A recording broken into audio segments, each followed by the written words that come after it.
Hello teachers, as we start talking about our integration with Microsoft Teams and Canvas, specifically the ability for us to use Microsoft Teams via Canvas for Reading Progress and Reading Coach, along with other tools that we'll talk about, let's start by talking about this integration, okay? So the first thing you're going to have to do is you're going to have to take your Canvas and make sure that you sync to be able to use Microsoft Teams, okay? How do we do that?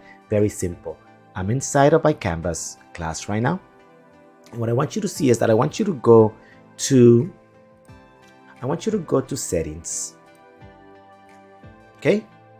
Once you go to settings, I want you to go to integrations all the way over here. Okay, over here, you have an option that says Microsoft Sync, and it's going to be turned off by default. Okay, so go ahead and turn it on.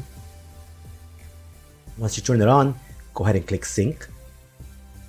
Okay, what that is going to do is actually going to look at your Canvas class, is going to take your roster, is going to create a Microsoft Teams with your roster in it, and you're going to be able to access it, as well as your students be able to access Microsoft Teams via Canvas. So once we've done that, make sure you go to navigation and make sure that if Microsoft Teams is hidden back here somewhere or on the bottom, just bring it up and don't forget to save.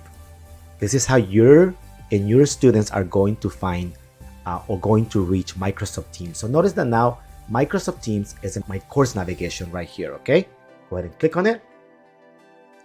Now you're going to see that it's going to create for you a Microsoft Teams, okay? It's going to give it the name of your class. And notice that it says class isn't activated yet, okay? We got one more step to do, okay? If it's the first time using it, it might ask you to log in. Just use your Microsoft credentials and you should be able to add it. There's other tools in here that you've seen before in another video I made. You can send messages from the general tab in Teams into Canvas. You also can put messages from here, but let's go ahead and open Teams. When you open Teams, this is very important. I want you to always hit cancel, and I want you to always say use the web app instead. Okay, and there is the team, and you might see something that says that 64 students are waiting to join. This particular class in Canvas is cross-listed, that's why there's so many students, and you will want to activate it, okay? And now you're ready to go, and you're going to have access to a lot of different options, but the one we're going to worry about this series or this week is going to be assignments to be able to do reading progress. So let's go ahead and start with setting up our Microsoft Teams via Canvas. If you have any questions, let us know.